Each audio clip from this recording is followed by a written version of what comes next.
Welcome to Ag Shorts. Today's topic, traveling over dry grass. It's the end of the summer. We're starting to see heat waves and everything always starts to dry out. So what's the best way to travel over travel over dry grass when we've got equipment, vehicles, anything like that when we have to go over? Not at all is a really good safe option, but I mean, Yep. sometimes it's just not possible. You try to stay where there's no grass or limited grass, if it's by a vehicle. And gosh, if it's you try to do some of that, if there's any moisture in the ground at all or in the atmosphere, and it's morning time and you've got a little bit of dew, or it's even the humidity's higher, literally just higher humidity in the air, where it's a little bit harder to burn. um, Go then if you need to. Which high humidity for us is like 20%.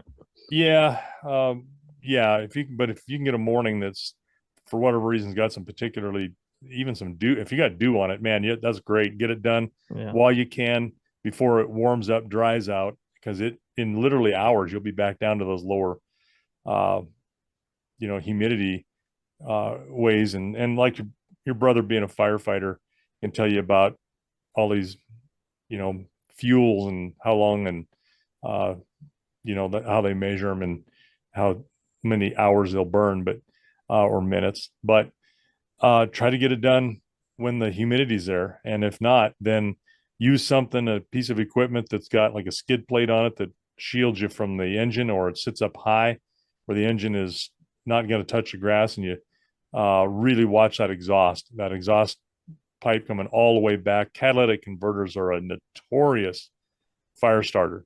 Parking where there's no grass, or over some rocky areas where vegetation is nil, um, is a good safe thing to do too. But if you're out there riding horseback, and I as a kid I always thought it was kind of crazy, and it doesn't happen much here, but being shod on your horse and riding, can be.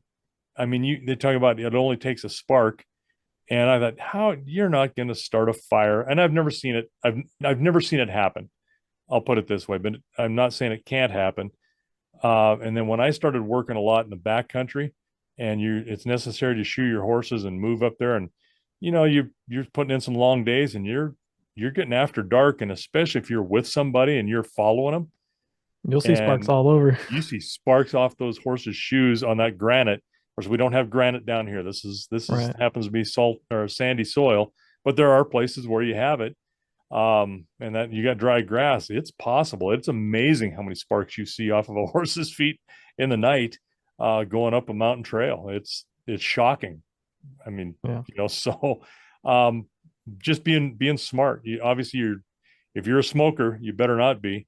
And there's people that, just my grandpa used to smoke, and I can remember him having a cigarette, riding along, and just was like, oh God, I can't believe we're doing this. But he was pretty damn careful about it, and rightly so. But it's just being smart, using common sense, and don't put hot stuff near dry grass, Yeah. whether you're crawling over the top of it or parking over the top of it. I mean, just be smart about it.